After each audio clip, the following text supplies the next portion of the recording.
Ma'am sir ఈ మధ్య మీరు ఒక మీకు ఇస్తాము, మైక్ ఇస్తాం. వాళ్ళకు ఒక మైక్ కూడా ఇవ్వాలి, వాళ్ళకు కూడా ఇస్తాం. ఇదేనాగా సార్ ఈ మధ్య మీరు ఎక్కువ మంది పిల్లల్ని కనాలి అన్న ఒక స్టేట్మెంట్ సెన్సేషన్ అయింది. ఎందుకు ఎక్కువ మంది పిల్లల్ని కనాలి? మనం చూస్తే నా ఫ్రెండ్స్ కానీ గవర్నమెంట్ ఎంప్లాయీస్ కానీ వాళ్ళకేమో 2 పిల్లలకి మెటర్నిటీ లీవ్స్ ఉంటాయి. 3వ పిల్లల్ని ఆలోచించాలంటేనే పరిస్థితుల గురించి టెన్షన్గా ఉంది. సో ఇలాంటి సమయంలో ఈ 2025లో మీరు ఇచ్చే మెసేజ్ ఏంటి? ఎక్కువ పిల్లల్ని ఎందుకు కనాలంటారు? ఏమ్మా, అందరికీ నమస్కారం. ఈ విషయంలో మనందరం కూడా ఆలోచించుకోవాలి. ఇక్కడ అందరం ఉన్నాం కదా, 3 పిల్లల కంటే ఎక్కువ ఉండేవాడు చెల్లిపోయేకేతండి. 3 పిల్లలు, ఓన్లీ 3 ఉన్నారు అంతే. అవునా కాదా? ఓకే, 2 కంటే ఎక్కువ ఉండేవాళ్ళు తక్కువ ఉన్నారు. 1 ఉండేవాళ్ళు మీరు సిగ్గుపడక్కర్లేదు, ఫ్రాంక్గానే మాట్లాడుకుందాం. ఓకే, ఇప్పుడు ఏమైందంటే ప్రపంచం మొత్తం సంపద వస్తుంది. సంపద ఉంటే డబ్బులు వస్తాయి. డబ్బులు వచ్చినప్పుడు స్వార్థం పెరుగుతుంది. స్వార్థం పెరుగుతానే ఏం ఆలోచిస్తారంటే పిల్లలు కనడం పెద్ద భారం, వీడిని పెంచాలి, వీడిని పెంచడం కంటే ఇంకొక పరిశ్రమ పెట్టుకుంటే ఒక మనిషి పెట్టేసి మనం గైడెన్స్ ఇస్తే వాడు చేస్తాడు, మనకు డబ్బులు వస్తాయి అనే ఆలోచన చేయడం మొదలుపెట్టారు. అందుకే ఐటీలో మీరు చూస్తే భార్య భర్త 2 చదువుకొని ఐటీలో పనిచేస్తారు. Double income, no kids, let us enjoy. అంటే మన ఇద్దరికి ఆదాయం బాగా వస్తూ ఉంది, మన ఇద్దరం కలిసి ఎంజాయ్ చేద్దాం, మనకు పిల్లలు వద్దు, వాళ్ళు వస్తే భారం అని చెప్పి ఆలోచించి అసలు పిల్లలు కనడమే మానేస్తున్నారు. దీంతో ఈరోజు చైనాలో జనాభా తగ్గిపోతా ఉంది. ఒకప్పుడు చైనా జనాభా ఎక్కువ ఉండే దేశం, మనం తక్కువ ఉండే దేశం వాళ్ళ తర్వాత. ఇప్పుడు వాళ్ళు తగ్గిపోయారు. జపాన్లో జనాభా తగ్గిపోయి ఉండే వాళ్ళల్లో కూడా జనాభా తగ్గిపోతున్నారు. అంటే రోజు రోజుకు ఒకప్పుడు 8 కోట్లుంటే ఇప్పుడు 7,50,00,000 అయ్యారు. అంటే రోజు రోజు తగ్గిపోయారు. యూరోప్లో తగ్గిపోతున్నారు. ఉండేవాళ్ళు కూడా ముసలి వాళ్ళు ఎక్కువ ఉన్నారు, యంగ్స్టర్స్ లేరు అక్కడ. ముసలి వాళ్ళకి ఏదైనా అవసరమైతే ఎవరు చూసుకోవాలి? వాళ్ళు చూసుకునే మనుషులు కూడా లేని పరిస్థితికి వస్తూ ఉంది. దీనివల్ల వాళ్ళు సంపాదించిన సంపద అనుభవించడానికి కూడా వారసులు లేని పరిస్థితికి వస్తున్నారు కొంతమంది కొన్ని దేశాల్లో.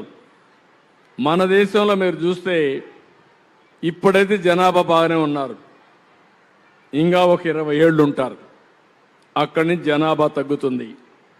నార్త్ ఇండియా, యూపీ, బీహార్లో జనాభా బాగుంది, వాళ్ళు 3 కంటే ఎక్కువ అంటున్నారు. మన వాళ్ళు 1 సరిపెడుతున్నారు, కొంతమంది పిల్లలు వద్దనుకుంటున్నారు. దీనివల్ల సౌత్ ఇండియాలో జనాభా తగ్గిపోతా ఉంది. రాబోయే రోజుల్లో ముసలి వాళ్ళు పెరుగుతారు, జనాభా తగ్గిపోతుంది. అందుకే దూరదృష్టితో నేను ఆలోచిస్తున్నా. హైదరాబాద్లో మీరు చూస్తే విజన్ 2020 ఇచ్చాను.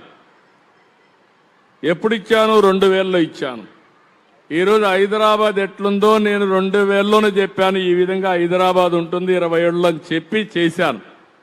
ఇప్పుడు నేను చెప్పేది మీ అందరికీ, అందరంగానే మాట్లాడి పిల్లలు ఎక్కువ కనకపోతే చాలా సమస్యలు వస్తాయి. అందుకే మినిమం ఒకప్పుడు నేను కూడా మీ మాదిరిగానే ఆలోచించాను. ఇట్లే మీటింగ్లు పెట్టి ఏం చెప్పేవాడినంటే ఆడవాళ్ళని రమ్మనేవాడిని, 3 పిల్లలుండే తల్లులను రమ్మని మీ పిల్లల్ని ఎట్లా చూసుకుంటున్నాను అడిగేవాడిని. 1 పిల్లవాడు ఉండే తల్లిని పిలిచి అడిగేవాడిని. 1 పిల్లలుండే తల్లి వచ్చి చెప్పేది, నా బిడ్డకు నేను బాగా చూస్తున్నా, మంచి బట్టలు పెడుతున్నా, మంచి తిండి పెడుతున్నా, కాన్వెంట్లో చదివిస్తున్నా.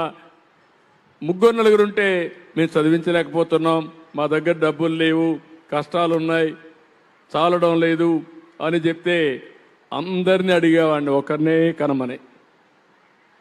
అది చేసిన దానికి ఇప్పుడు జనాభా తగ్గిపోయింది. జనరల్గా ఇది ఎప్పుడు చరిత్రలో జరగదు. ఒక ముఖ్యమంత్రిగా పిల్లలను కనద్దన్నాను, ఒక ముఖ్యమంత్రిగా పిల్లల కనమంటున్నా ఇప్పుడు. ఇది చరిత్ర. అంటే ఎందుకు అంటారు మీరు? దేశం కోసం, రాష్ట్రం కోసం, సమాజ మనుగడ కోసం నేను చెప్పే మాటలు మీరు గుర్తుపెట్టుకోవాలి.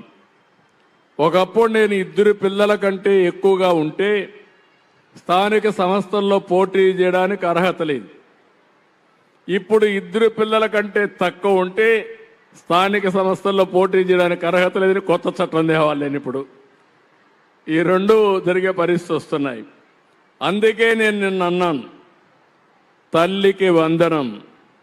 ఇంట్లో ఎంతమంది పిల్లలుంటే అంతమందికి కూడా 15,000 రూపాయలు ఇచ్చే బాధ్యత నాదని చాలా స్పష్టంగా చెప్పాను.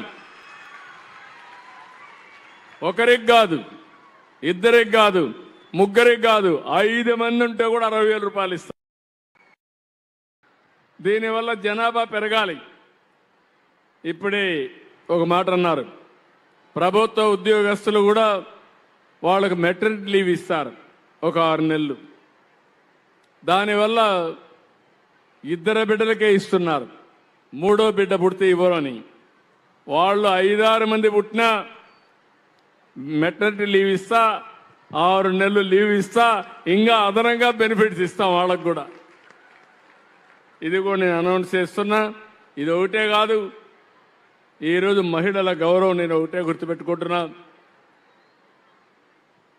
ఇది ఒక మహిళా శక్తికి ఒక అదృష్టం.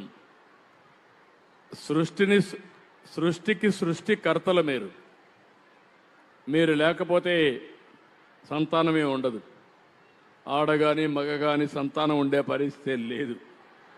అలాంటి మిమ్మల్ని నేను కోరేది ఏంటంటే, భవిష్యత్తులో మనందరం ఫ్యూచర్ని ఆలోచిద్దాం, వ్యాపారాలు చేద్దాం, డబ్బులు సంపాదిద్దాం, గౌరవంగా ఉందాం.